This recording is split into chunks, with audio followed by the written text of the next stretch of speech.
Necessity. McCune, George McCune. She was married to Adele. He was married to Adele for a while, or for however long, I don't know. And he told me that Ramakrishna, in the book that he read, had said that anyone that were to repeat to repeat God's name for 24 hours would surely see him. Would surely see. Well, he was a perfect master according to Mayor Baba, so he must know what he's talking about. Well, I was telling people this, Baba lovers, people that were interested in God. I said, would you like to see God? Yeah. Oh yeah, we would like to see that. I said, then this is what Ramakrishna said. He said, you repeat the name of God for 24 hours, and surely you will see him. So now you know what to do if you want to see God, see? So, of all the people that I told this to, no one ever did it. So then I'm thinking to myself, wait a minute, I haven't even done it. I would like to see God too, the formless infinite experience of God. So I said, I'm going to do this. I'm going to do this. So one day I tell, and now I'm on the streets peddling. You see, this was at the time when I was peddling on the streets. And I tell Denny, there's our Denny, I tell him, I said, I'm not going to do anything tomorrow. So you could just do whatever business you want, but I'm not going to be doing anything. And I made up my mind that I was going to start to recite the name of God. I would use Mayor Baba's name for 24 hours. I wanted to see this. This has got to be good. Well, I started to do so, and I couldn't sit in one spot to do it. I'm too restless for that. So I was walking the streets, saying, Mayor Baba, Mayor Baba, Mayor Baba. Like that, quietly, not so loud. I wasn't disturbing anybody else. And then I'd go into the railway station, Grand Central Station, and as I'm walking along and I'm just saying Mayor Baba's name, and I'm just, just relaxing, doing whatever I do, wherever I walk, whatever. I take the ferry and to Staten Island, and I get on the ferry and I'm saying God's name. But when I was in Grand Central Station, this here beggar comes up to me and he says, can I have some money? So I reached into my pocket and I had some change and I just gave it to him and said, Mayor Baba. Everything continued, you see. So he was happy. So now, and now it's getting late at night. You see, now I'm in my car and I'm driving around, and it's getting late, and it gets to about 3 in the morning.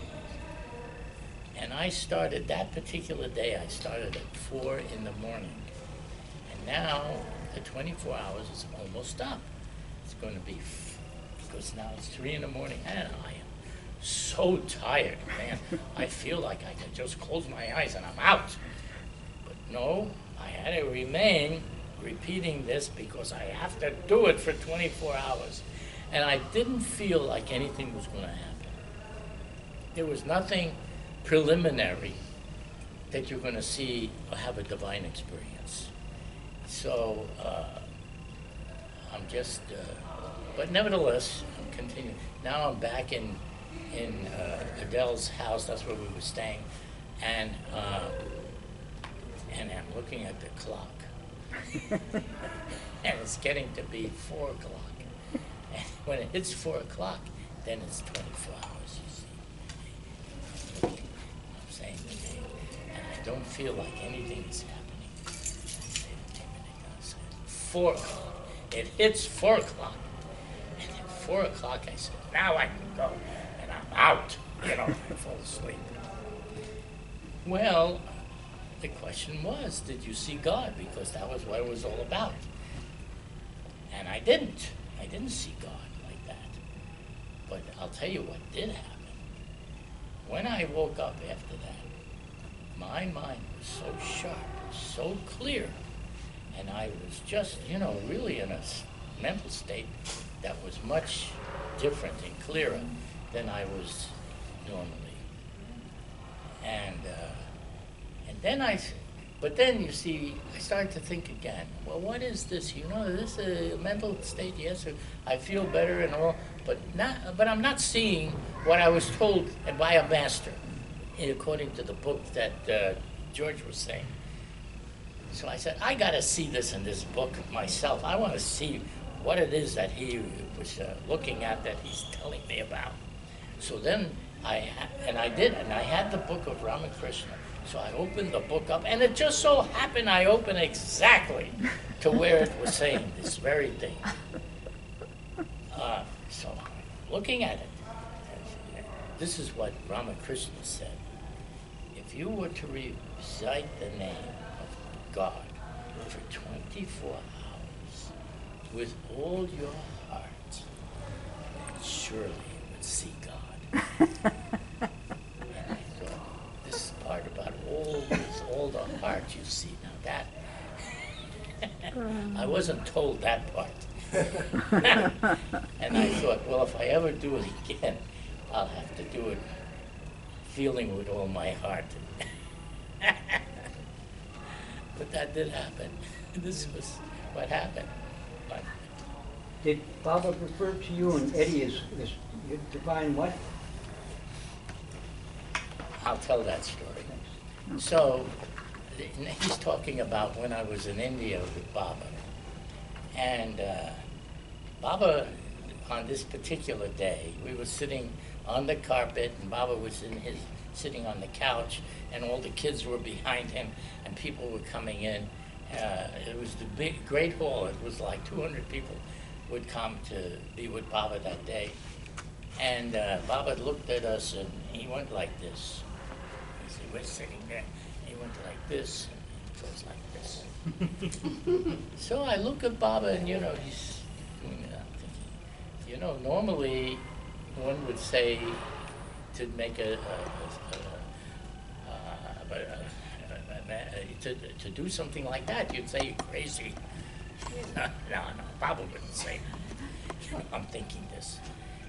Then Baba turns again, and he looks again, and he goes like this here. Again, he points to both of us, his fingers. And I said, he really is doing this. I'm thinking this, he really is doing this. Maybe is he saying we're crazy? No, Baba wouldn't do that. So then, third time, again he does it, and he goes like that, and he goes, and then he gestures. Baba then gestures, and Eric reads his gesture. Baba says you're divine idiots. And I'm thinking, he said it. He said it, divine idiots.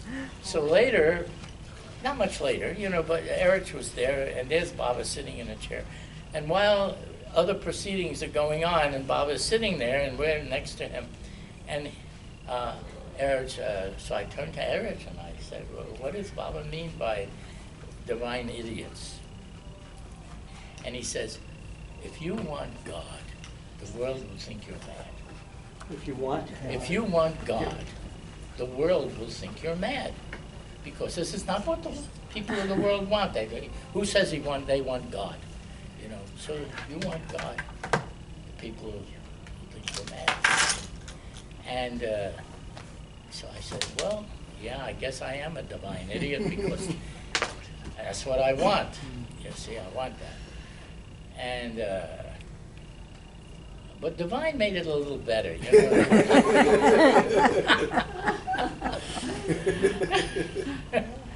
So that's what happened at that time with the divine idiot. So that's what I am. And you can join me if you're crazy enough to want God. You can be a divine idiot too.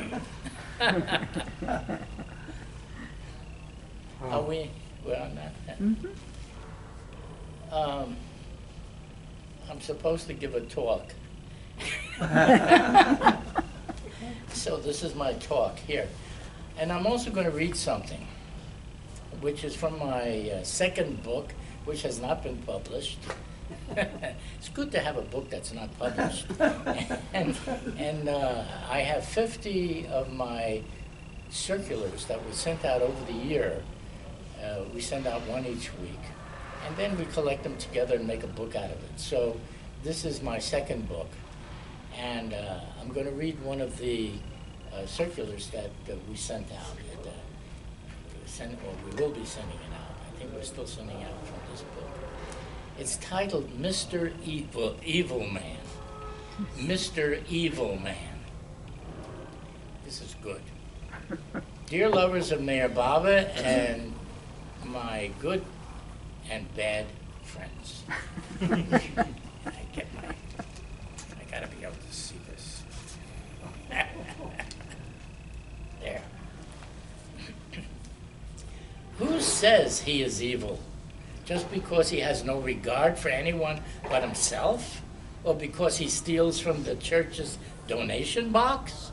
Or because he will take the blanket off the homeless man sleeping on the park bench? Or maybe because he mugged the nun going home. He had lots of money. That was not the problem. He just liked to see people squirm before him. There were people even more evil. They would take revenge on anyone that crossed them. They would bury you in the East River in a concrete box. Just ask any mafia chief. Then there were the warmongers. Power and control of a country is all they want. How many need to be killed for this satisfaction? Call out the police, the army, the special forces, the tanks, the Air Force, submarines, and battleships of all kinds. Genocide, murder, rape, and innocent deaths. They like evil and will call it good. God does not personally have to intervene. He already foresaw this and established a law to correct such abuses. It is his love for even the most evil ones that this law was created. Whatever you do, you will have to experience. Such a simple law. Cripple someone, now you get crippled. Rape someone, come back as a woman and get the feelings of being raped. Hate some group, come back and be hated. Whatever you do, you will have to experience.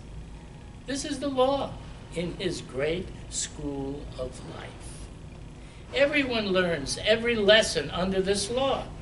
No one can escape. However much one may try, some call it karma, retribution, justice. Call it what you like. The law enforces itself. No police or jails are necessary. So what happens to Mr. Evil Man or Mr. Good Man? Once you graduate from this school, the past is no more. Now you are ready to become a schoolmaster, to teach others what you learned. But first, you need to meet the lawmaker. You can't teach without a diploma. This is not a paper, it is an expansion of consciousness. For this, the Lord of love and truth has to incarnate. He will give you your diploma when you are ready. He is the one to free you from the law. You will become what he is and will be ready to serve the one who serves all.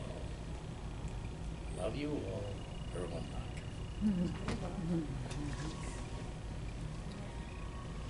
Baba is not concerned with how good or bad you are.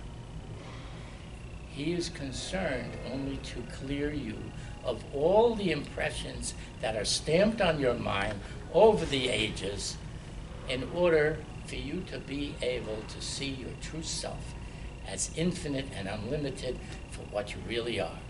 You have to experience the eternal bliss of yourself, of what you really are. And this is his purpose. This is the Avatar's work. He has a job, and his job is to make sure that you realize the purpose of your life and why you were born and what your goal is and what you have to attain and what you have to achieve. And that is not the same as what the world and its affairs are, that you go out, you learn a profession, or you go to school, or there's something to make a livelihood so that you can be a decent citizen of the country, of the world, or whatever. No. He wipes away all that stuff. Now you're going to see the real thing. You're going to see what you really are, and not what you have been led to believe. Because what you're led to believe is not the true nature of your being. And that's why you're here, to find the true nature of your being. And this is what Baba comes to do. No one else can do this. It takes a God-realized person who is already at that point that he wants to bring you to. So you become what Baba is. Baba said, I come down from the highest level to bring you up to my level. What could be more simply said, you know? Now, how do you accomplish this? There's nothing you can do about it. It's a question of waking up. It's not a question of doing things. It's a question of getting awake from the dream of life, the dream that keeps you going within the framework of the mind, to continue with that. You have to wake up from that in order to experience the true nature of your own unlimited self. Not the limited self, which is full of problems and difficulties. The unlimited self, which is everywhere in everything. Try and imagine that. You know, even to imagine it is hard to do. That you are everywhere in everything. Ask Baba what he is. I'm everywhere in everything. You don't see me as I really am. All you see is my body, my physical body, which is in one point. But he's constantly telling us this. Everything he says has to do with that, not with our common everyday difficulties or problems that we may have.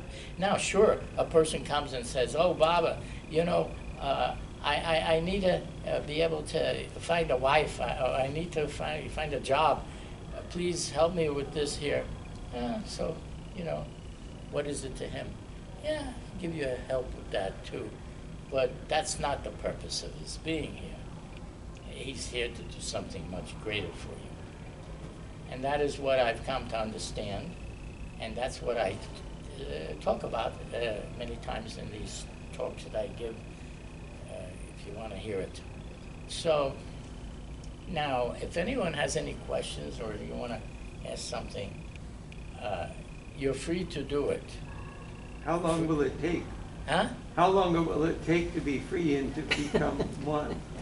How long it'll take? Uh-huh. It takes as long as it takes. You know, if you ask for when, just try asking Baba when, you see. And it all depends on the situation, you know. There is no when in time as we look at the clock or look at the days that's on the calendar. The when is as you become ready for it. And then that's what happens. And it has to happen. It's not even something that maybe will happen. It has to happen because that's where, you know, that's the unfoldment of our evolution. It holds that way. But he expedites it. Baba can actually cause you to realize God in a moment. I mean, there's nothing to it for him. It's impossible for us, you know, how are we going to do it? But for him, you see, you have to understand this about Baba. He's all-powerful. He's all-knowing. There is nothing that a person of that consciousness is limited by. There's no limitations. We can't even imagine such a thing because we're so limited. You know, everything we find difficult, you know, try to do something, and it's an effort. But not for Baba. There's no effort. And so when I went to see Baba, I went for one reason. I wanted him to show me God. Show me God. You know, I hear about God all the time. I hear it from the books, the Bibles, the religions, the preachers, and this one and that one, they all talk about it. But and they talk about people that even have experience of it, you know, these prophets and others. But Baba said he come in less time than the flash of a second, he can make you realize God. I thought that sounds good. And I want to see this. Now I can go to somebody that can actually do something, not just talk about it. See? So that's why I went. I didn't go to Baba just to be sitting with him in a physical sense, which I was happy to do that, but that's not the purpose of it. I wanted to see the real thing, you know. So what happened? Baba knew this, and he was very happy about it too. But he had his own way of expressing. He said, don't worry. He said, one day I will give you the highest experience. He told this to me and my brother Edward as we were leaving one day. And then another time he said, you'll see me as I really am. So it's due to come, you know. When is it going to come? What can I say about that? I can't tell you when. He didn't tell me when. There is no when. It's just as you become ready, and all that obstructs you is cleared away. Then what obstructs you is cleared away. Then it's there. You see it. See, there's nothing to stand in the way of your experience of it, and that's what he does for his lovers. People come to him. You're all coming to him because of love. You want to identify more with him and be with him, and what do you think the result of that is? The result is that he makes you into what he is. That's the result. You become what he is. I've come down to your level to bring you up to my level. There's not two in this, there's one. You have to become what he is. Because it's already in us to do that. You see, this isn't something that he just gives you. There is no giving. You become aware of what you are. It's a very natural process.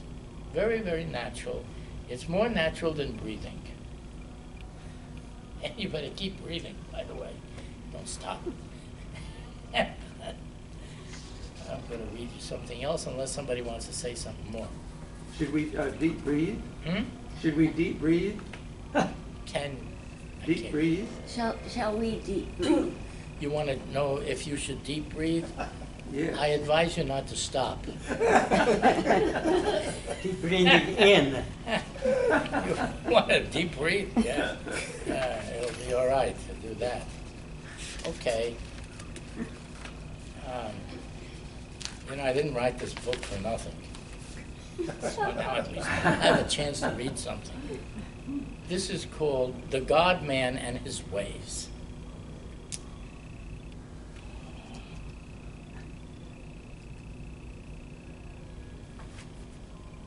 Who can know the ways of God? Yet there is a way.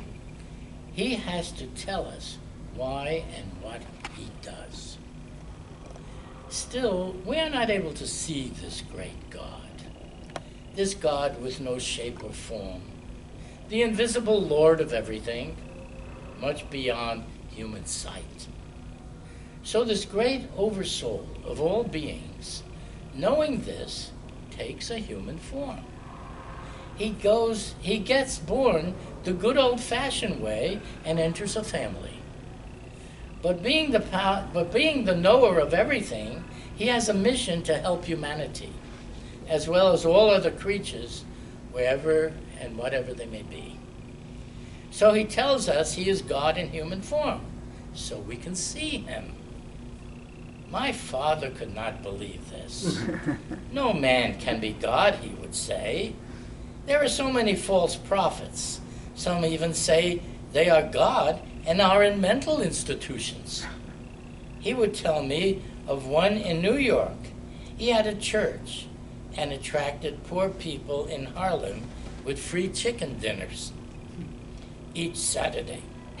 He would order baked goods from my father's bakery. He had shoe boxes full of money from donations and would pay for the goods. He lived very high. He would wear ermine coats and expensive suits with beautiful jewelry, be driven in the best Duesenberg car. His family and entourage would be treated royally. My father did not like this and saw him as a man who was using religion for his own pride and personal gain. Now, two of his sons comes home and say they want to go to India to meet Meher Baba, who says he is God. This is too much for him. This is all true, by the way. So he mocks us for being so naive as to believe such a thing. But I tell him it is true. There are pretenders making divine claims for themselves, but it would also be a great mistake to deny the real one because of the false ones. Look into the life of what they do, not just what they say, then decide. Good old Dad. He would go to any lengths, even calling the police to stop us from seeing Meher Baba. But then that is another story. So what did Meher Baba do with such disbelievers? We can start with Pukar. He lived in India. He was running a communist newspaper. He would not get married because he did not know when the police might come to arrest him. He heard about Meher Baba claiming to be God. He thought he would go and unmask this obvious fraud. Then one day he found out where this Meher Baba was having a huge gathering. He went to expose him before everyone in the crowd. But what did he see? Meher Baba was giving the poor bundles of clothes, feeding them and bowing down to them, telling them that God was equally in themselves as in himself, that he would help them. So this man who came to expose him was so moved by this sight that he stripped off his clothes and handed it to Baba to give, and he asked to be his disciple. Has to be what? He asked to be Baba's disciple. See, I'll read that again. So this man who came to expose him was so moved by this sight that he stripped off his clothes and handed it to Baba to give and asked to be his disciple. Then there was Afsari, a Muslim. He heard of Meher Baba's declarations of divinity. He got a gun to shoot this blasphemous man who was misleading so many people. He too came to a gathering, but to his surprise, Baba was silent. He was giving so much love to all present. This touched him so much that tears ran down his face. He forgot about his gun and wanted to be his disciple. Finally, my father, after some years, he too could not resist the love of the Avatar. Before he passed away, I asked him if he thought that Meher Baba was God. He replied, "Now I am one of you." In its mighty love, Irwin Luck. That's the story of my life. And my dad. I'm sorry, I missed it. Now I am. What did you say? Oh, you want to hear Now about I that? am. He said at the end, "Now I am one of you." One of you. Yeah. This is a few years before he died. I asked him if he thought that Meher Baba was God because he had already had so much communication. And that's when he told me, he says, "Now I am one of you." He went from being the most hostile person, sending the nastiest letters in the beginning to Baba, to having been totally won over by him. See? And it was all with so much love that Baba did it. You know, most people would want to retaliate, but Baba just, I'll tell you what happened. So he sends this nasty letter to Baba. I'm talking about when he first heard about it. And he's complaining to Baba about his two sons, and he's complaining about how Baba is taking our love and he wants to keep it to himself and take it away from the family. And oh boy, he was really very misinformed, you might say. But just the same, that's what he was thinking. And why? Because of this other man that was this phony person making claims of divinity. And when he was in the bakery business, and this guy had his church, and he would take so much money from the people, and he would ask for their donations, and these were poor people, and they're giving it to him, and he's wearing ermine coats, and he's wearing fancy jewelry, and his entourage is with beautiful suits and dresses and things. Oh boy, my father had no respect for this guy. He said he was using religion for his own ends, just to be able to advance his own money and ego. So my father didn't care for him. Anyhow, that's what happened. And now we come and we tell him we want to go see Mayor Baba in India, who says he's God. Oh, brother. You talk about how he responded to that. Oh, boy. What? Did he ever tell you to take a flying carpet instead of a plane? That's another one. I'll get to that. So, how did Baba respond? Baba would send his first letter after he expressed all these grievances, and he told Baba how much of a fraud he thought he was and all of that. Baba responds like this. He said, "Dear Mr. Luck, I received your letter with all of your concerns. And Baba was very happy that you expressed your concerns to him, because he wants you to know that that he would like for Irwin and Edward to take care of you and to take care of the family and to be with you." And Baba liked when there were good family relationships. Baba sends you his love and blessings. This was his answer to all of his nasty things that he said in his life. This is after some time when he would be communicating. He would say, "Every time I get a letter from Baba, it's like reading the Bible."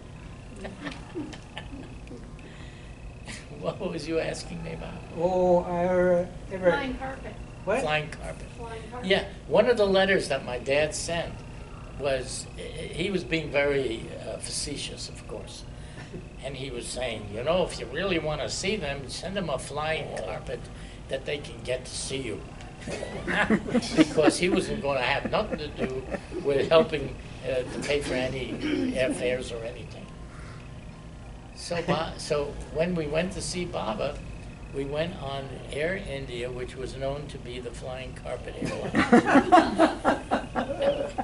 And Baba did what he asked, Baba was very accommodating. Flying carpet airline.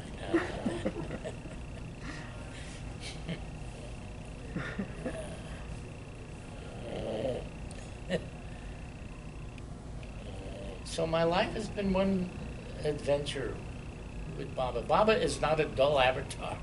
He'll keep you going, And there's always something to happen. There's always something to happen. And he liked the good guys and the bad guys. They were all the same to him, because he had his job. He had to clear everybody's head scatters away, so that they could see the reality themselves, and then all matters are settled. You see, that's how you settle your matters.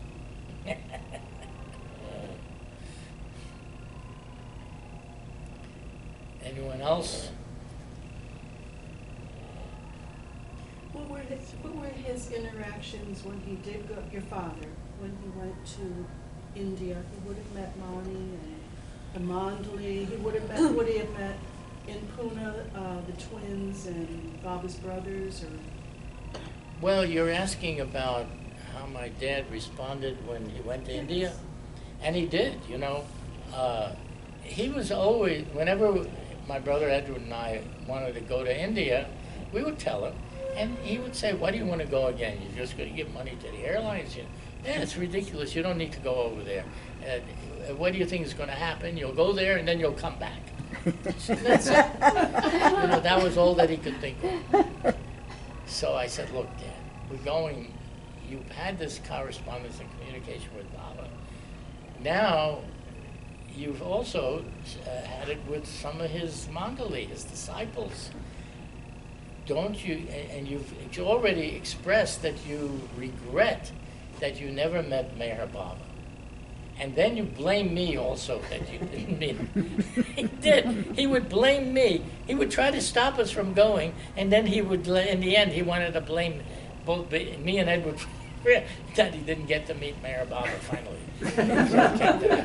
So I said, you don't need to think that you will also regret never having met his disciples who you are corresponding with and whom you like. And then he said, well, now I'll think about it.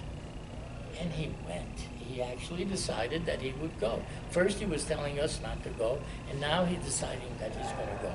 And when he decided to go, that meant that now he's going to take my mother, he's going to take others. And, you know, he had to take the whole, everybody else had to go too. You know, if he's going to go, then everybody goes. So the whole family would go. And he went. And he did meet Mara and Mani and Erich and all of the people there. And he spent 4 days in Mehrabad. When we left, before we left, he also had gone, he had his idea, he wanted to be the goodwill ambassador to India. And so he went to the mayor's office in Miami and in Miami Beach, and he went to the different cities and collected letters and the keys to the city that he could present to the mayors in India. See, this is, he had this, that he wanted to do this, and he did it. So he collected all this here. I remember we went into one office, and there was the secretary who was there, and she was saying, the mayor is out of town, we can't, you know, I can't give you any letter or anything. So he said, no, that's all right, you know, I can dictate the letter, and you could, and then you could sign it for the mayor. So she says, how can I sign it for the mayor? So then I just chimed in and I said, well, secretaries do it all the time. You know, I told her that. Anyhow, she said, okay. So she signs the mayor's name, and my father types his own letter up as the goodwill ambassador going to India to present the key, you see. And he went to other places too. So we get to India, and at that time I had also brought with me a huge box. It was really big, and it contained the copies of all the films and soundtrack. It contained the copies of all the soundtracks and everything that we had done up till then. It was for a few years I was traveling around getting the stories of all the people that had been with Baba and what they had said. And now I had this here wooden box. It was like a crate, and in it was designed so that there was all these slots for the films, for the soundtracks on these 7-inch reels. And it was a lot. It was around 68 reels of stories that were in there. And I was bringing this to the trust, you know, so that they could have it in their archives. Well, we get to the customs, and we have to go through customs, you know? And they're very strict about what comes into the country. They just don't allow anything, you know? So anyhow, I put this big, huge box, it was huge, on the counter, and the guy says, the customs agent says, what's this? I said, these are tapes for Mayor Baba's stories about the people that have been with him. And he says, oh, well, you're going to have to open this up because it was all tied up in refrigerator cardboards, you know, to carry on the plane. And I said, well, we can't open it up because it'd be difficult to get everything back together again. No, we can't do that. He says, no, you have to do this. You have to do this. And now we're having this tussle, because I don't want it opened and he wants it open. So I go over. I tell him this.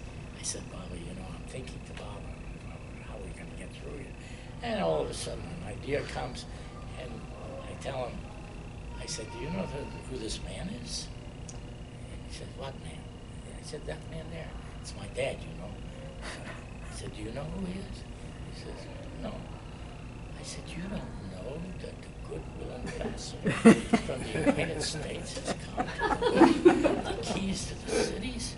You don't know this here, and you're in customs, you're the agent? He says, no, nobody told me anything. He says, now wait a minute, wait, like I'm going somewhere, wait. And he goes over to the chief, and the chief, this chief was really something. He gets up, this chief, and he's got a walking stick behind him, and you can see the way he looks with his chin up, and he's looking around, and you could tell that he surveys everything that's going on, and he's the chief. Well, he's talking to the chief now. Now the chief comes over, and he says, what can I do for you? I said, we're just going through, we want to go through. We have an ambassador here wants to go. He says, ambassador? Who? He says, no one has told me anything. I said, they haven't told you? What's the matter with them? Why are you not told and informed? Do you realize what a goodwill ambassador is here and you don't even know anything? I'm making this up. And he says, oh, well, what, you have some document or something to say something? I said, well, of course we have. He's the goodwill ambassador. Everybody is expecting him, the mayor and everybody, and you're going to stand in the way of this? They won't like it, let me tell you. Any difficulty for him? Oh, they don't like that at all. So I show him the letter. I tell my father, we need to see the letter. So he speaks to my mother. He says, where's the letters? He's so abrupt and everything. Where's the letters? So she comes and she's looking through her pocketbook and everything. Finally, he gets the letter. And then he takes it off to the side, and all the customs guys go in a circle, like a football. You see, it's like a football. And they're all looking at the letters.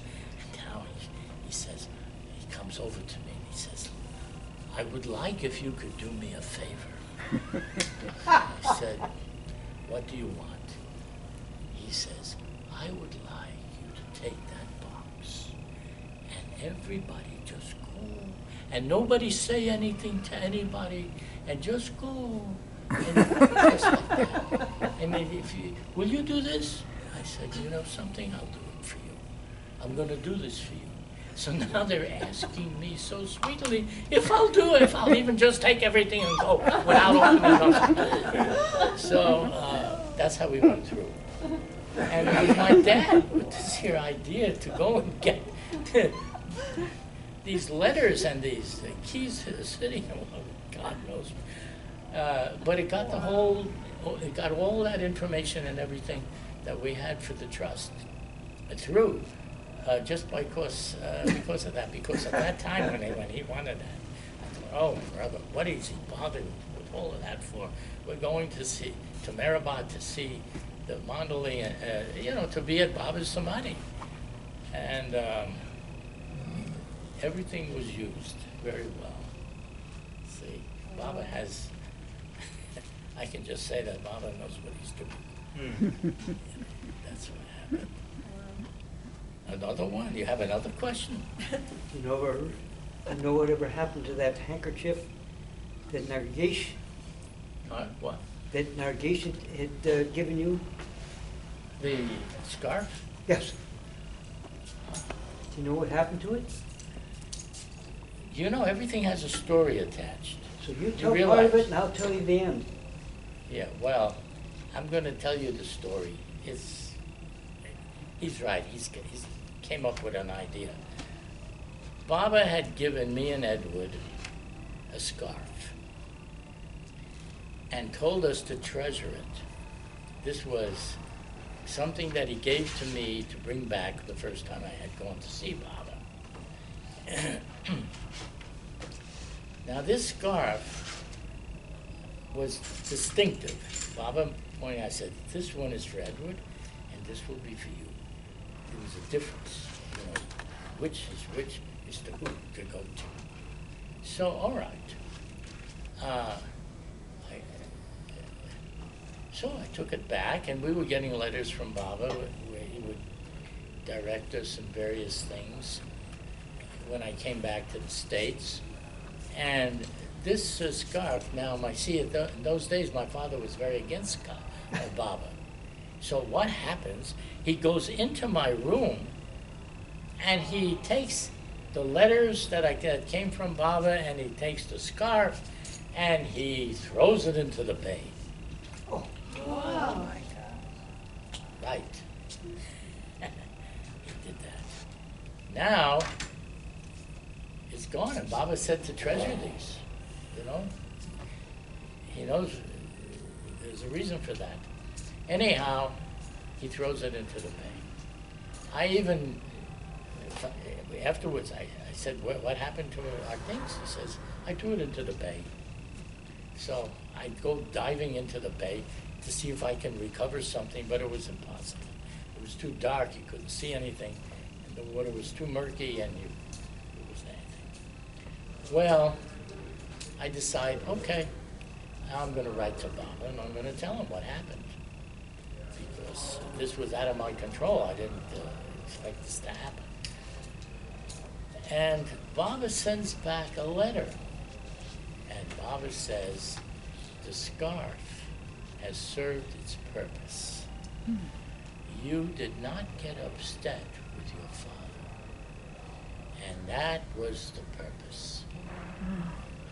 So that, and there will come a time where you may get another one, and we'll see what happens about that. That was the understanding that Baba gave us in the letter he sent, that it served its purpose, and he was happy that we didn't get upset over it, and that now there will be something else later that may also be given. So, I'm on a trip, and this is a couple of years later, a few years later, and I'm filming Nargis Dadichanji. And after the filming of her telling her stories of what happened with Baba, she comes over to me, and we were also staying with the people that we would film. That's where we would stay. So she comes over to me and she says, you know, I have this New Life scarf that Baba had given to me, and I want to give it to you. So I ended up getting Baba's New Life scarf. That's what happened.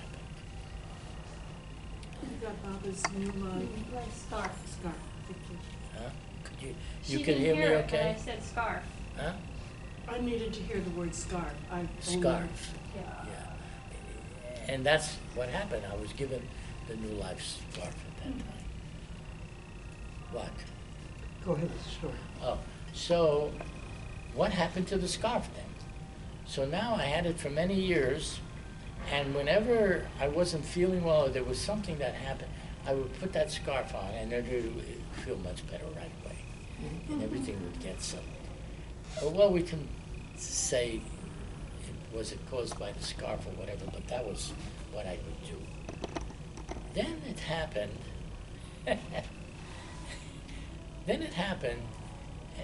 as to what happened to it.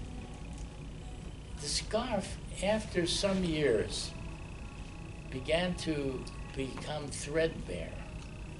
It wasn't like there was any use being done with it, but it would just happen on its own. It would just become threadbare, and then holes would appear in it, and it eventually it just came apart, you see, like that. And I felt that Baba was just, you know, things have its use and its purpose, and then it has its end. What else can you say about it? But I want to tell you what happened to that scarf. Yeah, tell me. So you gave it, opened it up one time and showed me it. Do you remember that? No, but I believe you. Okay.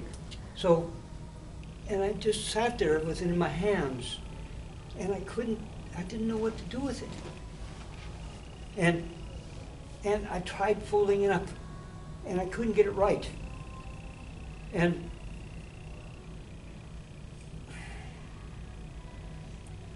I tried again and again. And you said, Denny, I would like you to have this. This threadbare scarf had been given to Nagesh, and you had gotten the scarf. And you let me see it, you touch it.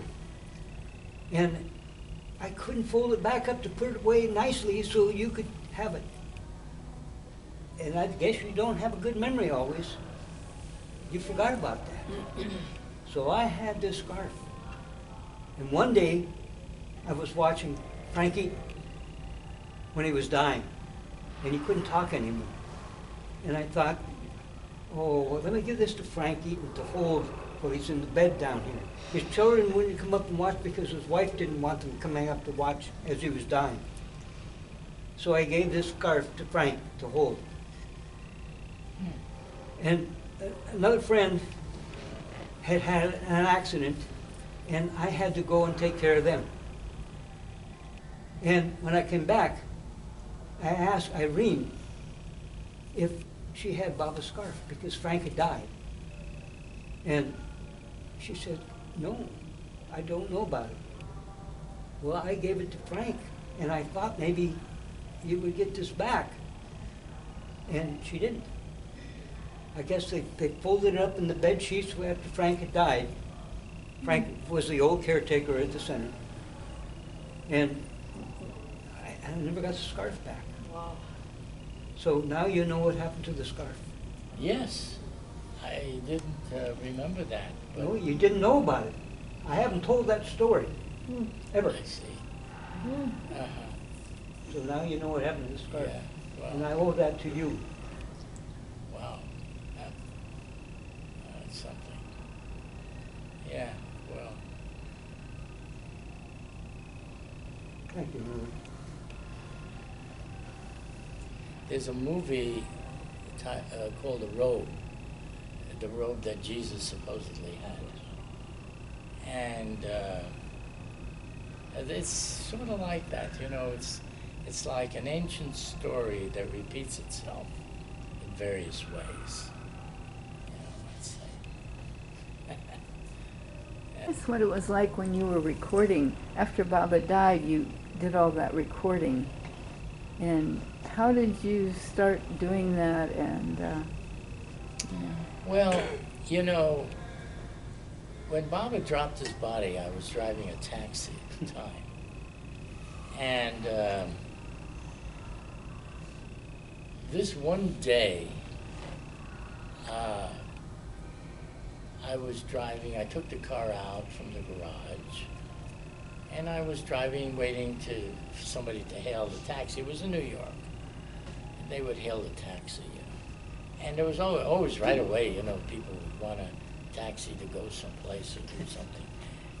There's millions of people there, they all wanted cabs. I mean, many needed a cab.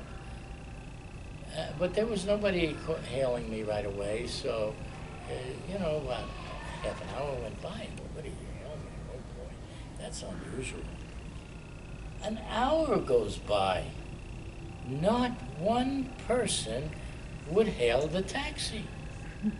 This was like amazing, you know, now it's getting amazing. Finally, 2, 3 hours, not a single person would put their hand up for a cab as I was driving by. After 4 hours, I said, that's it. I'm never going to drive a taxi again, and I'm taking this car back, and that's the end of it. You know, 4 hours, not one person. So I take it back to the garage, and you hand your trip card, you know, with everything marked on it as to where you went and what you did. And the guy looks at it, you know, and you have to give him the money for whatever you collected. And he looks at it and he says, she must have been very nice. He couldn't believe it. Not one. There was no money on there. There was no trips. So I didn't say anything. I said, oh, God. And then that's when I called up a friend of mine in New York, Bob Levers. I thought I'd just relax, you know. This has been a really crazy day. I'm not going to be doing this anymore. And the first thing I did that they said as soon as I called, did you get the news? So I said, what news? And they said, from Baba. So I said, oh. Well, I knew that there were people, that there was a plan to go to India for everybody to meet Baba in April. So I said, no, I don't think I got the news, but I know there was news, but there was about that, but I don't know.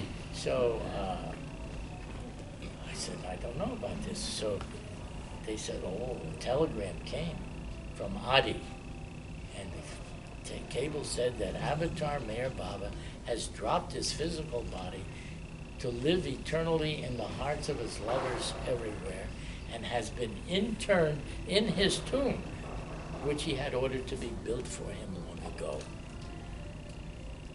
This was the news. I said, oh, I hadn't heard this. It just came.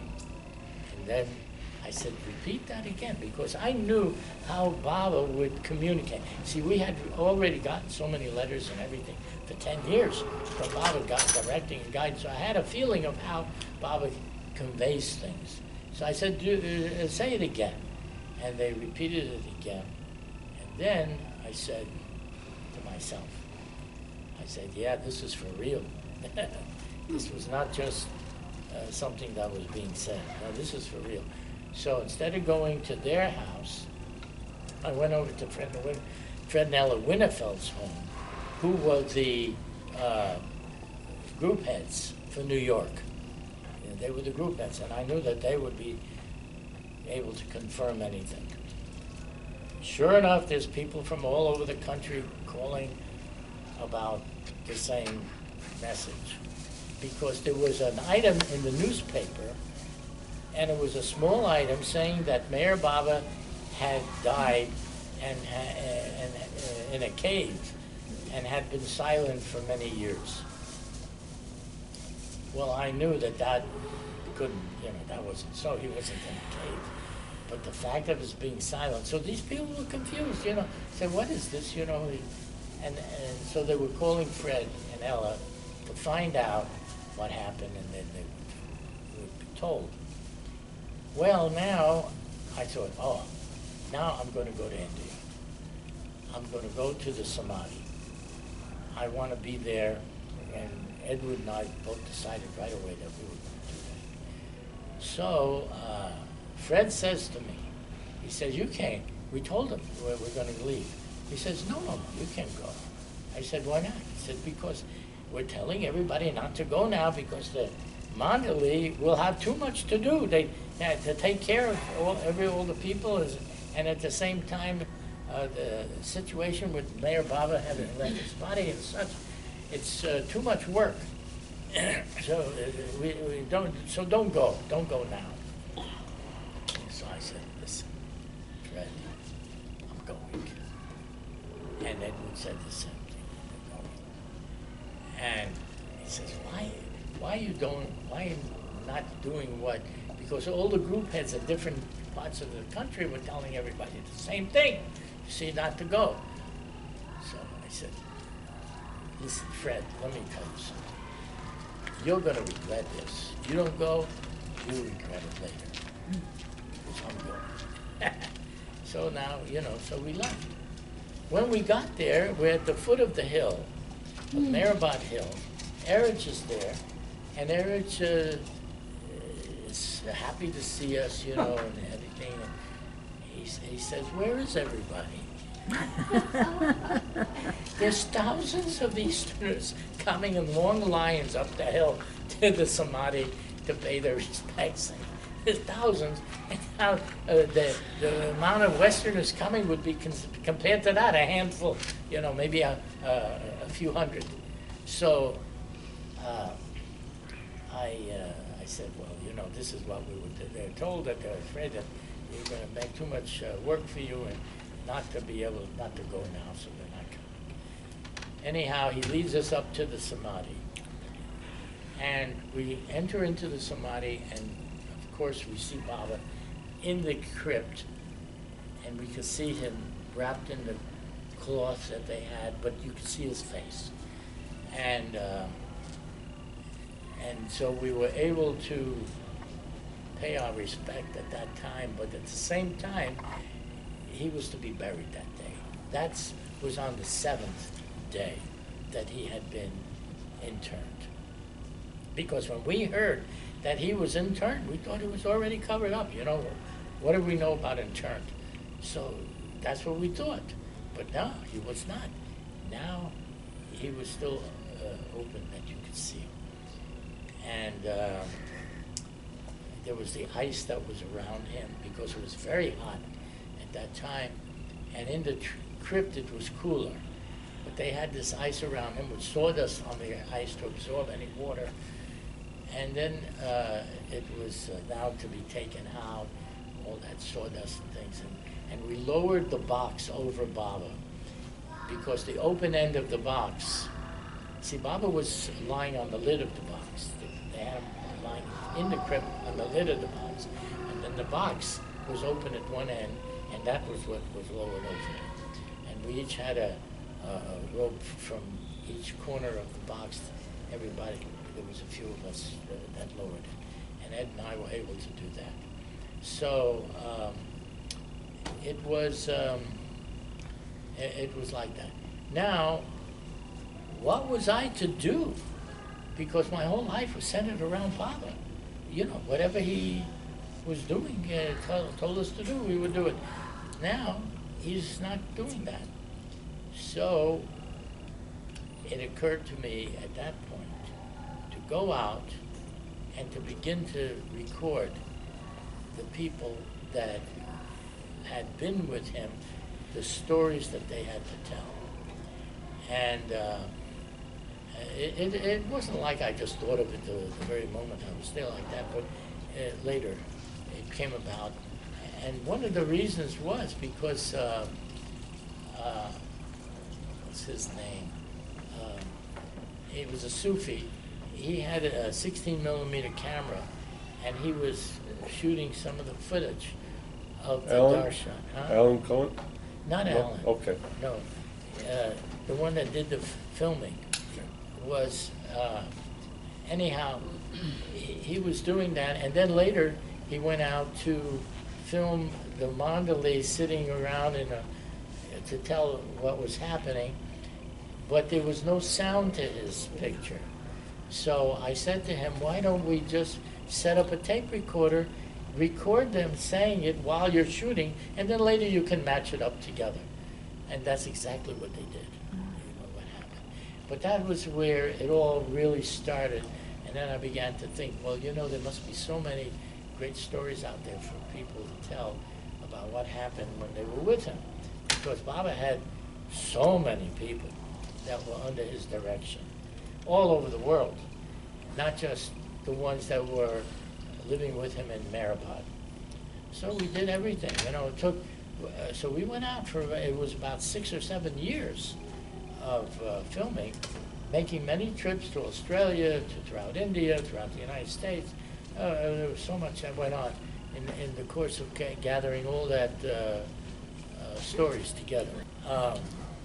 Any other questions? How many of those films, the smaller films, like Mansari and Nana Care, and you went traveling, do you know how many films you've made? Well, we would,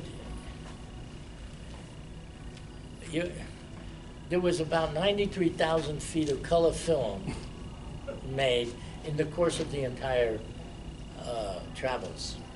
And that was just the film portion. Then there was the video portion, which was an equal amount of footage. And nothing is duplicated in these films as far as stories go. So the world is going to have for all time. And now they have a lot of it up on YouTube. You know, you can go to YouTube. If you put my name, say, just in the search on YouTube, you'll see all kinds of films and things come up. And even some of my talks, you know, I've given quite a few talks, and you can get that as well. You know, you want to hear me talk, you can hear me talk. So did your dad get to meet Baba? Huh? Did your dad get to meet Baba? No. Oh, he- My father never met Baba, and he regretted that. He finally regretted. At first, he would have had nothing to do with such a Yeah. thing, and was doing everything he could to prevent us from going, if he could. Nothing prevented us. We went anyhow. And even one time when he wouldn't give us any money to go anywhere. So I was in New York, and I said that I was going to go to see Mayor Baba. He was against that. What happens? Baba, you see, I had the money to go, and we were even going to take others that didn't have money to go. And then someone wrote to Baba saying that, my father somehow got wind of it, and then he wrote to Baba saying that we were stealing the money from the family, and that we were going to now take all these people to see you for no reason whatever. And, you know, he was not nice about it at all, and he wanted Baba to stop us from this. So he made up these stories about us stealing from the family money. That's the way he put it. Well, I had been working with him and making money, and what about that part? That was missing.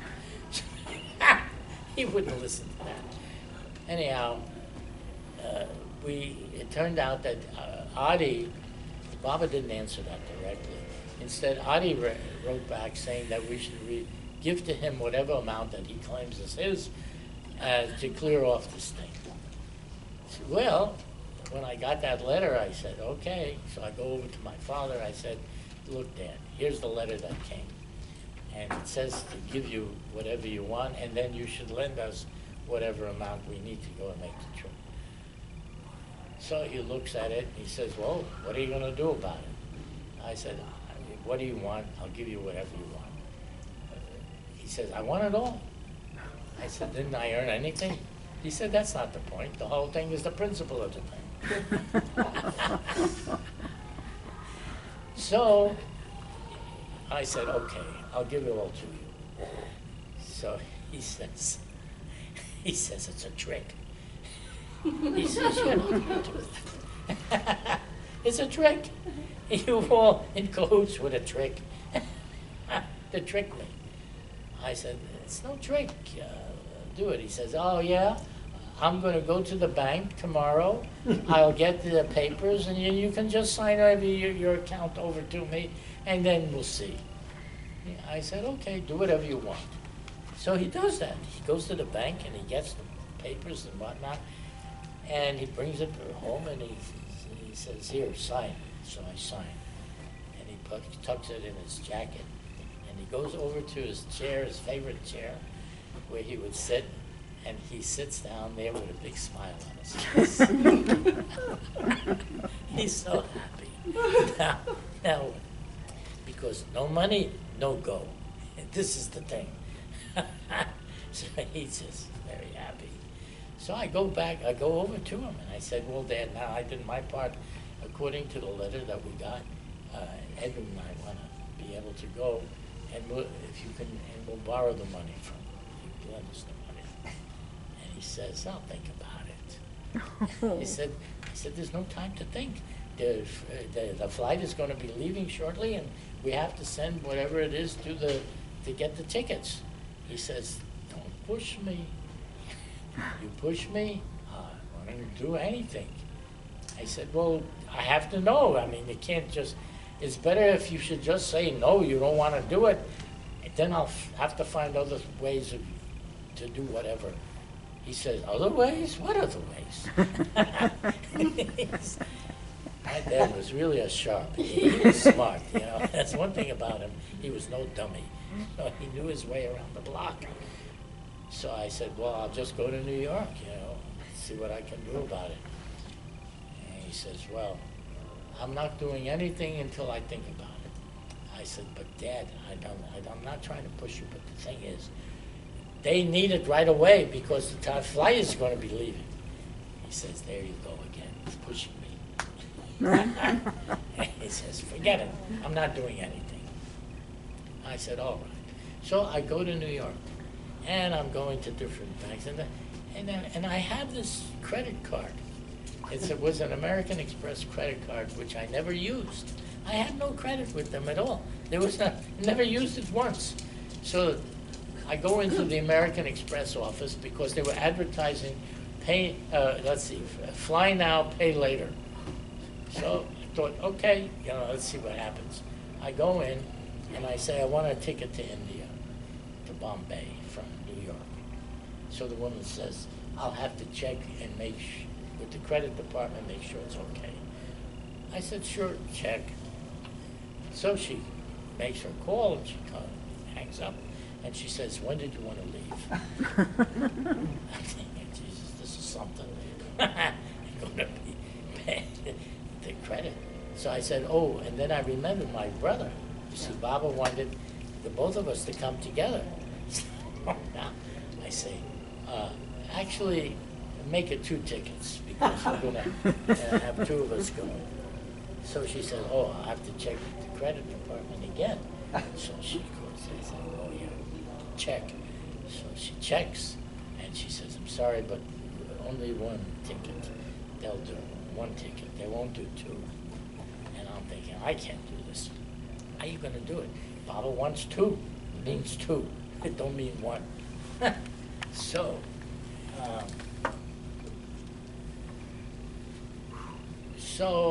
I'm trying with different things to get other credit cards and go to bank, and I can't get any loan. I can't do nothing more. So when things looked like they were so bleak and I couldn't do anything, then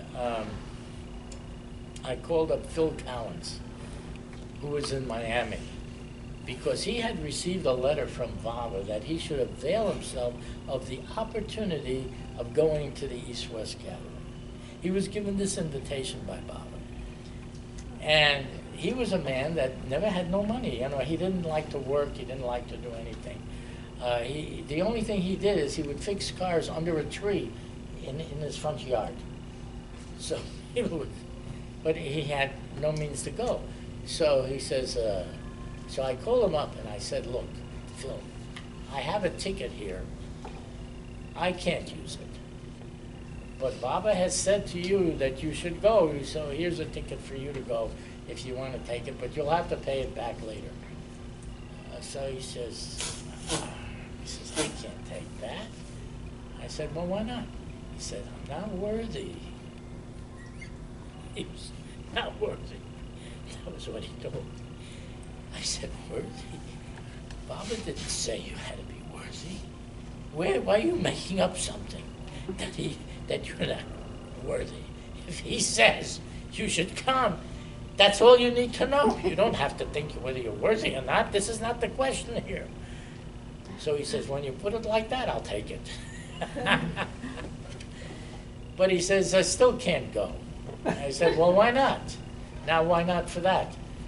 Because how am I going to afford to pay for the hotel? How am I going to afford to pay for the food? Yeah. I mean, there are other expenses. I have no money for that. wait a minute. Think first. You must have something of some value. He says, what? I have no thinking. I don't have anything. I said, what about baby? He says, so what about baby? So sell baby. Now, baby was his car. He treated that car like a mother would treat a baby. Anything it needed. It needs oil, it needs air, what? He would fix anything, and all his money, anything he had would go into that car. So, he says, sell a baby. Yeah, I mean, he was attached to this car. You just don't, he wouldn't sell it for nobody. But now this is Bob. So when I said that, he said, okay. And then he actually sold his baby. When he did, the people that came to buy the car, he would tell them, this is what you got to do for it. You know, he would talk to them about every little thing about that car that they had to do, otherwise they can't buy it. and they agreed, yeah, okay, we'll do that, whatever you want, we'll do it. And he sold the car, and he got a few $100s for it, and there was enough for him to make the trip to go to India. So that's what happened with him. But now what about us? You know, we're still in New York. Now we don't even have one ticket, much less two yet. Oh, you gave him your ticket? Yeah, we gave him the ticket that we had because it was only one ticket. We can't use one ticket. Baba wanted both of us to come. Not one, but two. So now he has the ticket, you see, which is okay because Baba told him. But you see how things work out. A man who had no assets, nothing, is now going to India. How all this here had to work out. But now the two of us, we're stuck. We're in New York, you know, we have nothing either. And what happens? All of a sudden, Harry Kenmore calls us. You remember Harry Kenmore. And Harry Kenmore was a blind chiropractor, and he was a man that had a very strong will, a very strong mind, but he loved Baba. Man, he was crazy about Baba, and he felt Baba would tell him he's his son, or he said he was his son, whatever he said, that's what he was. He calls us up, and he says, I have good news for you. They tell me, what news? Mayor Baba has sent me a telegram. And he wrote in the telegram that I should give you all the money you need to make this trip, and I need to know how much you want. And also your expenses for the both of you. He would do anything what Baba said. Baba said, Baba does. He said, it was not him, this was Baba. So I said, oh, well, yeah, that's good news. When can I come? He says, when do you want to come? I said, tomorrow would be good. He says, you come tomorrow. As soon as I got there, he sat me down and he said, read this. And it was the telegram from Baba. Mayor Baba has ordered you to give Irwin and Edward whatever money they need for their trip plus expenses. Period. That was it. And he says, I've been ordered by Mayor Baba. That's the way he would talk. To give you this here, and what do you want? I said, well, you are in charge of all of the trip. He was in charge of the New York group, the group trip, group fairs, everything. And I said, if you take care of that for both of us, then I have still some money that came back from what we had deposited before, and we'll be able to take care of our expense. So it's good. Whatever you want, get it. And then we were off. Now we get in front of Baba. Baba looks and he says, how did you come? How did you come? Now, the year before,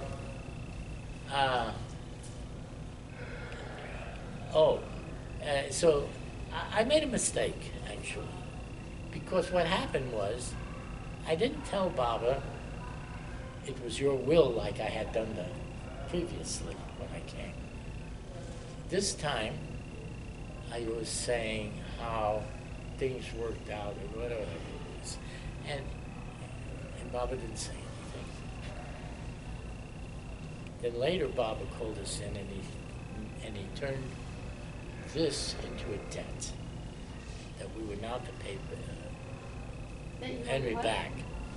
We had to pay him back, whatever the amount was, and Phil also would have to pay back. Phil, who never liked to work, would have to pay back. And he actually got a job, and he worked hard at that job.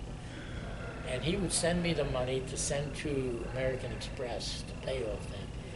And then I and Edward, we went back to New York, and I didn't have any trade or anything to fall back on or do anything, but so I'd take any job, whatever job there was, I would take it. And between Edward and myself and Phil, we were paying back everything so quickly to Harry Kenmore. He was wondering, what are you guys doing? I want to do it too. We were giving him a few $100s every few days. So so we cleared everything up in record time. And we would notify Baba each time, because Baba wanted to know what we were doing. And Baba was very pleased in the end, because he told me that when you're all cleared, you have paid everything, then you send me a cable and you tell me about it. And so everything was done. We always wanted to do exactly what Baba said. And during the time, it wasn't so easy getting work. For quite a while, we weren't able to get any kind of work. And Baba would ask if we were working, and we would tell him what it is that we were trying to fill out forms and do whatever it was, but we weren't getting any job. And Baba would say, "Don't worry, just keep trying." And then eventually we started to get a lot of different calls for jobs from the forms that we'd fill out. And then I could actually select whatever was the best one, pays the most. So we were able to do it like that. That was what happened, and how we got to see Baba when there was no means. Oh, I forgot to tell you. So when Harry called up to say that we were, that he would provide the money for everything. So I was still in touch with my father, kept that relationship. And so he would very nicely ask me, "How are you doing?" Meaning to go in, because he had all the money to do it now. "How are you doing?" he would ask. And I'd say, "Well, we're going to be leaving soon." He says, "Oh, you're leaving? How is it that you're leaving? What happened?" So I said, "Well, Mayor Baba has seen to it that we should have the money to go." This was a shock. A real shock. But it was a shock because he thought of Baba as somebody that always wanted to take. Now he says he's doing this because this is expensive. He's doing this to give you the means to go. I said, "Yeah, that's what's happened. He's ordered one of his disciples here to see to our trip." So when he heard that, he became silent. And he was thinking, and then finally he comes out and tells us, he says, "Mayor Baba must really love you." He would never have thought this before. He would think of Baba as being someone to take, not what. But now he was so impressed by the fact that Baba would do that. This was contrary to everything that he ever thought about Mayor Baba. This would happen. See how Baba wins someone's heart. He knows his way around. So he not only got Phil over there, and me and Edward, and that's what happened. And then later on, and this was surprising to me, Harry tells me, this is after we paid him off and everything. He says, you know, I have to tell you the truth. I thought that Baba made a big mistake to make sure that you were going to be given this money and then pay me back. I didn't think there was no way that you guys were ever going to do any such thing. What, to pay back? Are you kidding? No, not you two. He had this impression of us. I don't know why, but that's what it was, you know? And so Baba really gave him a very strong shock about devotion and love, and that it was clean and pure. You see, it was a real thing. It was not just trying to use Baba, you might say. That's what happened. Didn't, I think I understood or had a memory that when your father did go to India. When he went? When he did go to India. Yeah. When your father went with all of you, he asked to see the books. The book? The books, the bookkeeping, the accounting.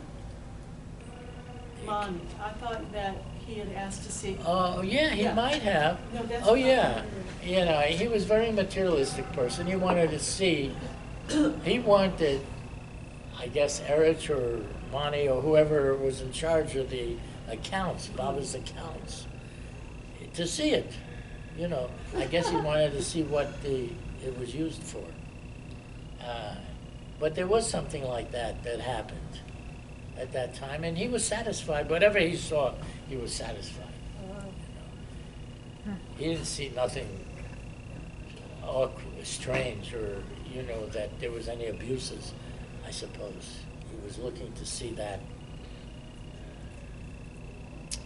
and That's really interesting, yeah. because now we have an account of Baba's books.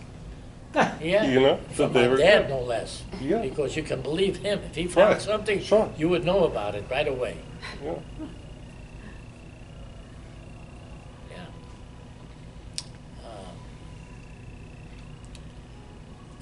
What was your dad's name? Morris Morris. Luck. Yeah. And Sally. He And Sally. And Sally, I was gonna. and my mother Sally. I even filmed him telling the stories about his own experience with Baba, and he was very. You could see when he was speaking, he was very sincere about what he was saying, and he didn't mince any words either. That's how he was, you know. He would speak his mind to anybody. He was a little guy. He didn't care how big you were. You know, he was like that. He was quite fearless. Baba liked these types. You see, if you can get a type like Harry Kenmore, and a type like my father, and a type like me, to be attracted to him. And and you look at his disciples, they're all such different types and characters. They're almost like archetypes, you know? And They're like what? archetypes, yeah. They're types. And there's so many different types. And they all liked him. You know, everybody liked Baba. He had a very friendly, warm atmosphere that you could, like a family atmosphere, that you felt you were part of the family, you know. That's how people relate to the family. You have a family, you relate to, you feel natural to them. And he liked naturalness. If you were with him to be natural, you didn't have to try and be a saint or something. To be a saint. and even the saints liked him. If you were a saint, you could like him also.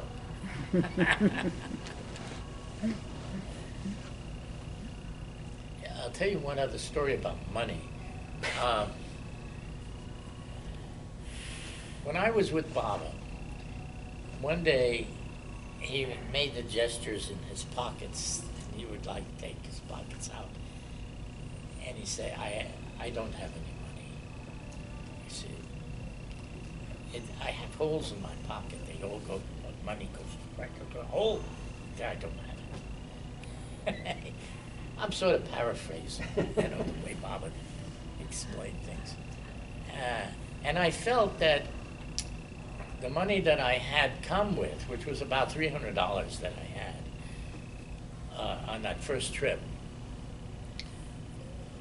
that it would have been a good idea to just offer it to Baba. Just offer it to him, because Baba would make the best use of it. But I didn't do it, and the reason I didn't is because I felt that it wasn't really enough. $300. What can you do with $300? I said, no. There'll come a time maybe I can offer something more that wouldn't be $300. It would be something more, something substantial. Well, anyhow, that happened. Now, about a year or two go by, and Ed and I were saving up to see Baba again. And we saved up about $3,000 between the two of us. And suddenly it occurs to me that I started to remember, you know something? I didn't want to give Baba any money because it was not enough. It was such a, what can you do with a few $100s? But $3,000 may not be bad. So I went ahead and I spoke to Edward, and we both agreed that we'd send it to Baba, because I knew that Baba really made good use of money. Do you know that Baba would even take care of people that didn't have enough money, that they were in India, that they weren't earning enough, whole families to supplement their income? It was a very practical thing, an everyday thing. Had nothing to do with anything higher than that, but that's what he would do. He would just supplement their income. And anyhow, so I thought, we're going to send this to Baba. And we did. We sent it. We just sent it off. So nothing was said ahead of time. We didn't announce that we were sending anything. So they get it. And Erich, not Erich, but Adi was the secretary at the time. He gets this here and tells Baba, this is what happened. So we don't know anything about it. And Baba said, so Adi gets back to us and he says, did you send this here amount? And because we had no indication of that. And so we said, yeah, we did. And then Don Stevens comes back and he says, he was returning back to the States, and he also asked us about this, if we had sent this, and we told him that we did. And when we said that we did, then Baba said, Don says, Baba doesn't accept money. He does not accept any money, any kind of, nothing. So Baba is sending it back to you.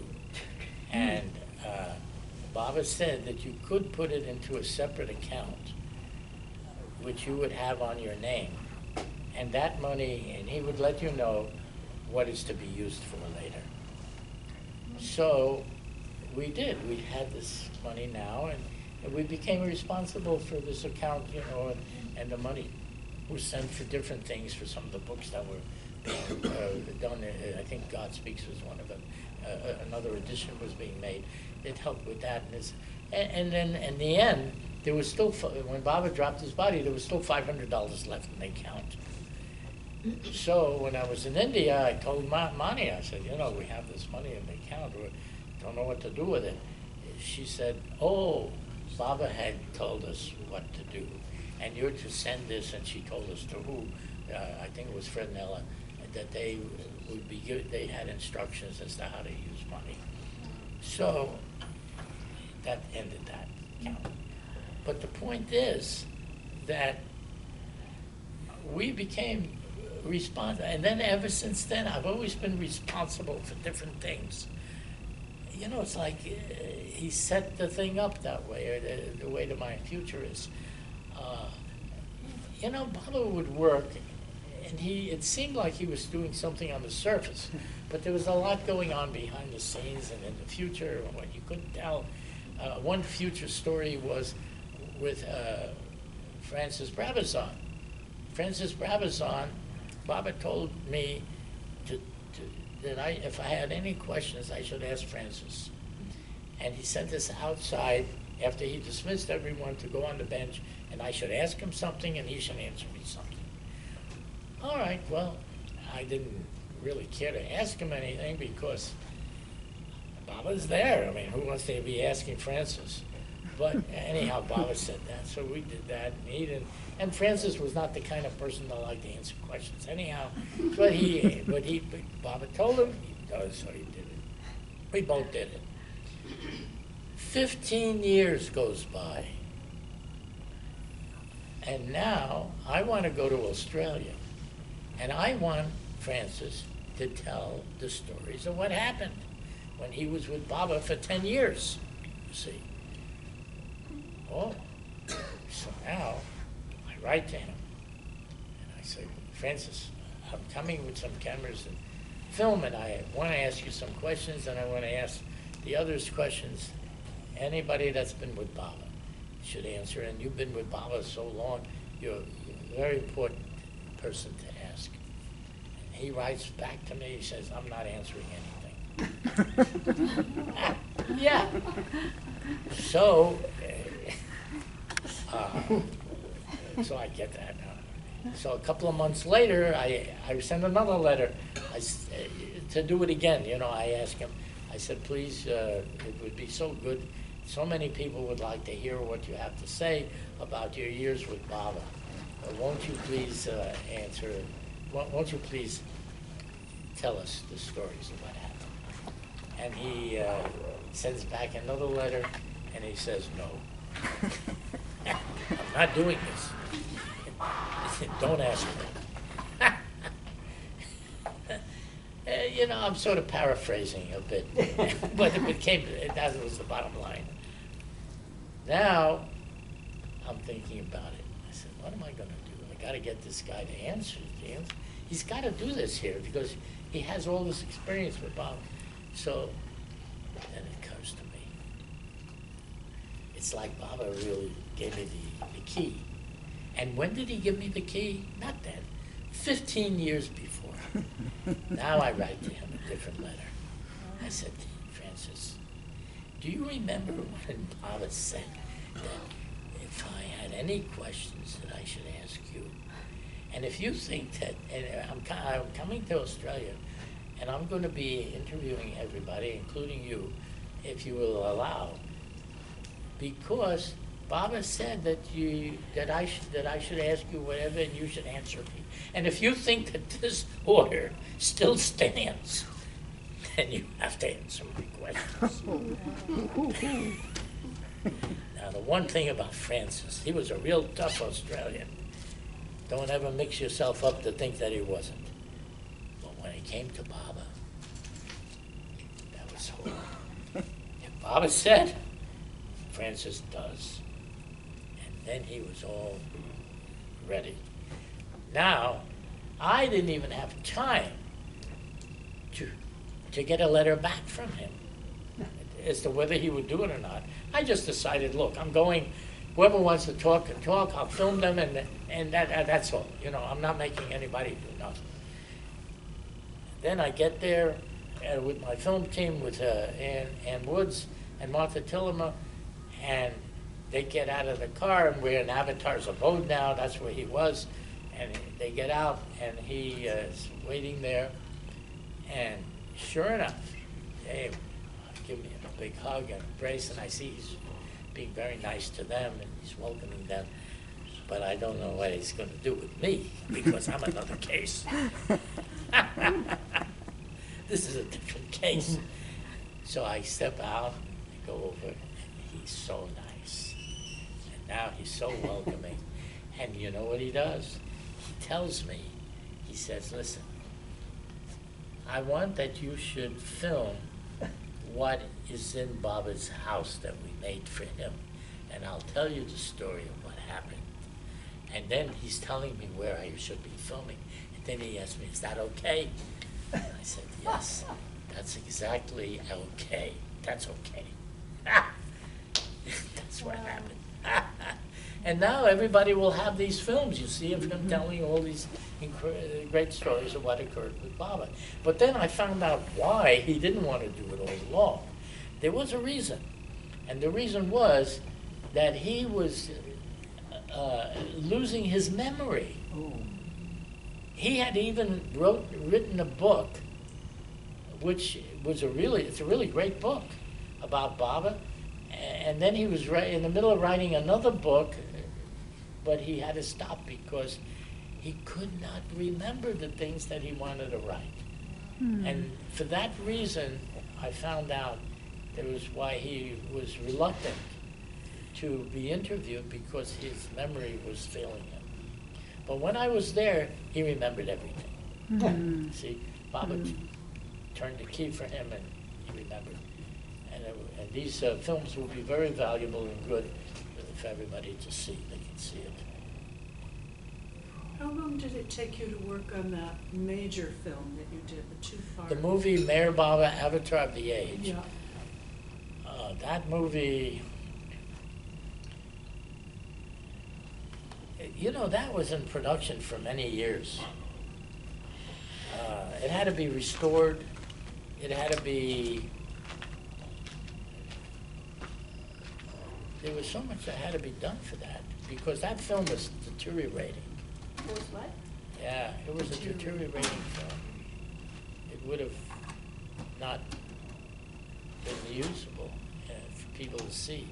Judy tells me that when I sent out a sample of what it was so dark and so black. And they laughed because I was trying to raise money to do the work, to do the film, with the labs and all.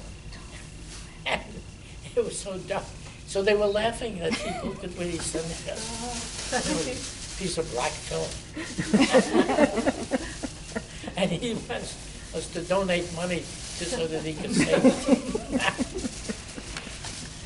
But as you saw the movie, it's so beautiful. It's one of the most beautiful films that you could ever look at. Yeah, I think when I was there seeing it, because I lived in India, I see it often, wasn't it that Mara said that she thought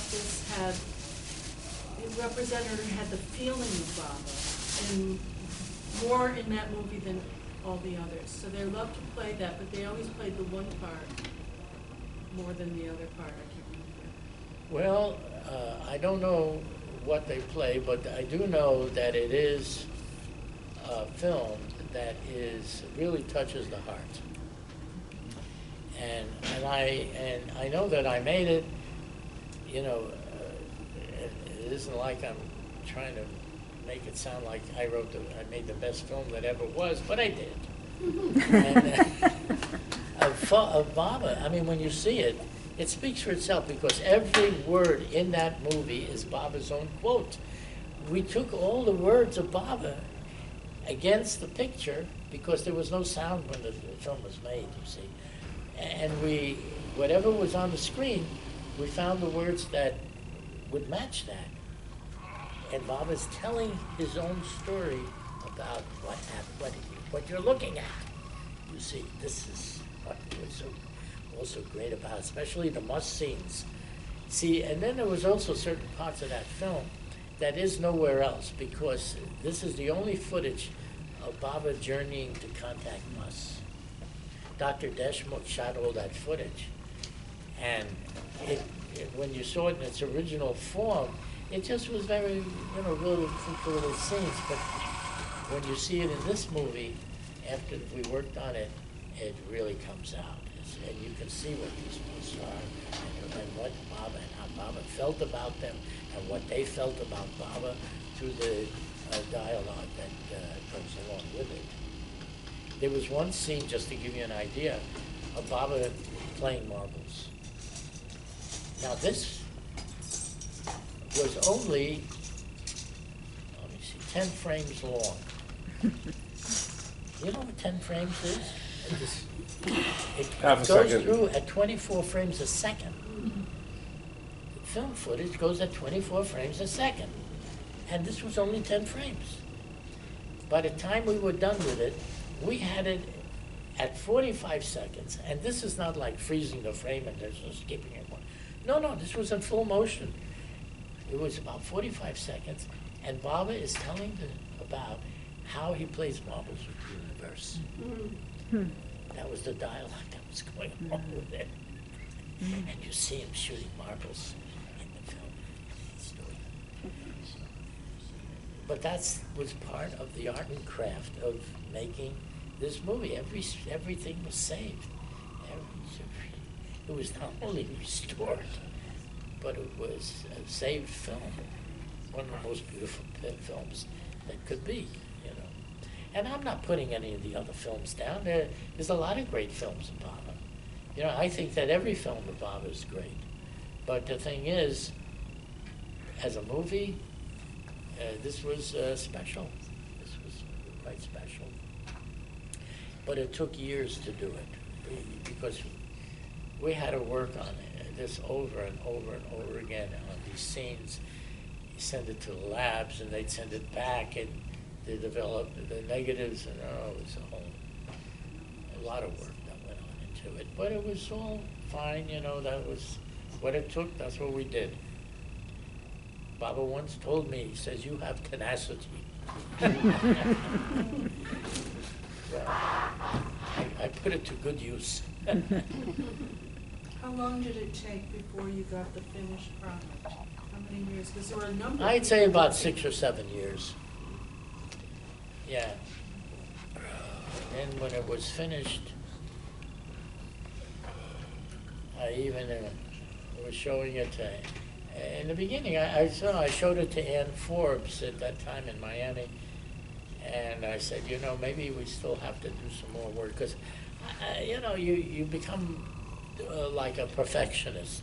You want everything to be look just right, and then you always find things that you would have done a little better.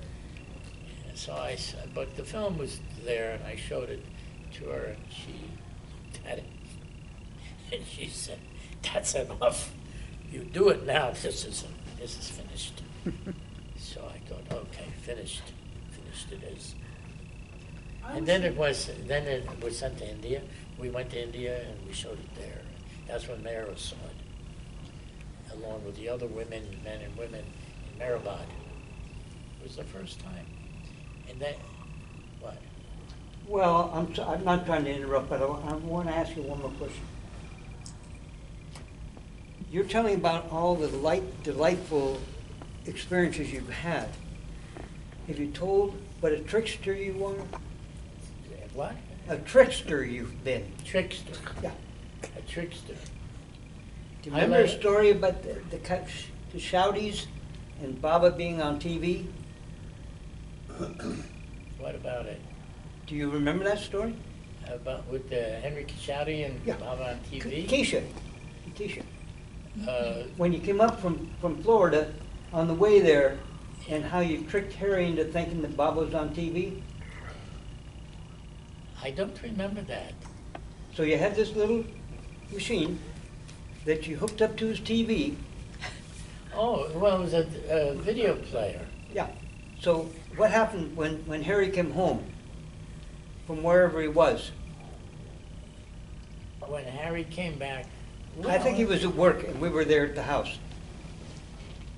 You know, you remember more about these things than I do, so you better tell the story. Okay, well, quickly, but you were having so much fun with what you were doing.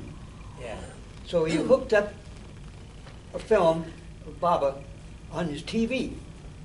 I mean, the machine you hooked up Yeah, to the all TV. right. And when Henry came home, he went upstairs and he said, "I'll be right back down." And he said, "How do you turn on your TV?"